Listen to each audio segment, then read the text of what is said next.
Hi again then guys, and welcome to another best of style countdown for the world of Gran Turismo Sport. And of course, a little while back we took a look at the most powerful cars in the game, some of which are, let's just say, highly unlikely to be beaten anytime soon, such as the Tomahawks.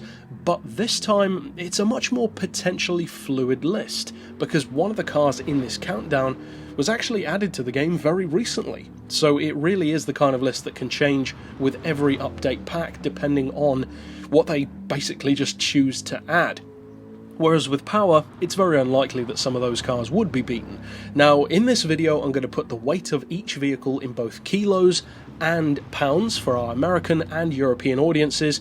It's pretty much universal when you've got those two weights covered. So, let's kick it off first of all with 10th. Now, somewhat ironically, given the top 10 power list, the car that kicks us off in effect last place is a Tomahawk. And when a list starts with a Tomahawk, you know it's going to be pretty good. Now, the lightest version of the Tomahawk is this one, the track-focused GTSR, weighing in at just 663 kilos. Now, that's the heaviest car on the grid here, and it's still lighter, far lighter in fact, than any of the Le Mans prototypes. Next up in 9th place we have one of only two road cars on the list, and also one of two classics as well, and that is the Alpine A110, weighing in at just a little bit less than the Tomahawk at 657 kilos. Next up in 8th, perhaps another surprising one, surprising that it's so low on the list, that is the Red Bull. For now at least, the ultimate Red Bull in the game. Of course, the fan-assisted versions take it even further on occasion, but this car weighs just 650 kilos, which of course is still fantastic. That's 100 kilos lighter than a Peugeot 905 would be, were that in the game. So again, it's all relative, but as far as the list goes, it's actually quite low. Next up in 7th place we have the first car to break the 600 kilo barrier, being right on that line, the first car to drop below 1,400 pounds in other words, and that's probably the weirdest car on the list, the Daihatsu Vision GT car. Is it lightweight? Yes, it certainly is. Is it worth 1 million credits? Well, no. Or at least not traditionally speaking. Next up in 6th place, pretty much the only time you'll see a Red Bull Junior beat a proper Red Bull is on this list, and perhaps a price list as well, and that is the Red Bull Junior. Of course, another 50 kilos lighter is enough to bump it up into 6th place, weighing barely over 1,200 pounds. Not too surprising, it's a very minimal car, basically like a go-kart in a prom dress.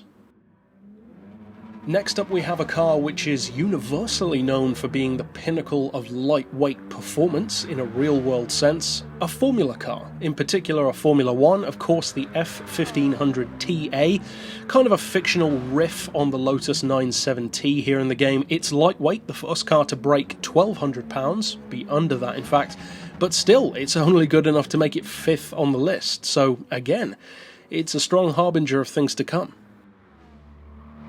And speaking of things to come, under what other circumstances would a Fiat 500 beat an F1 car apart from, again, like with the Junior, price and weight? And yet it does. The Fiat 500 is ultra lightweight, again, the first car to break 500 kilos on the list, likewise the first car to break 1,100 pounds, it's even lighter than that.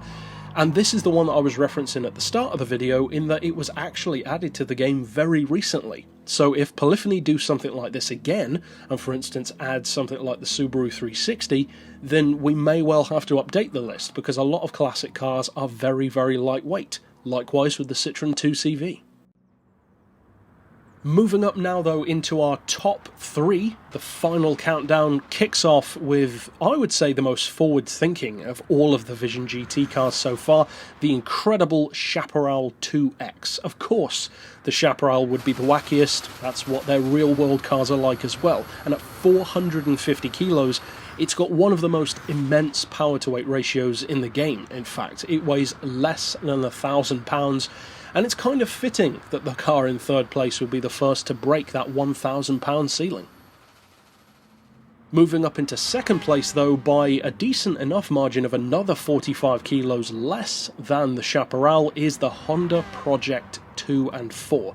Not too surprising that a vehicle that shares motorcycle DNA would be lightweight. There is a precedent for that in the real world and in the franchise. The Caterham, for instance, which has a motorbike engine, is also ultralight in Gran Turismo 6, as is the Suzuki GSX-R4 concept, which is very similar to this one.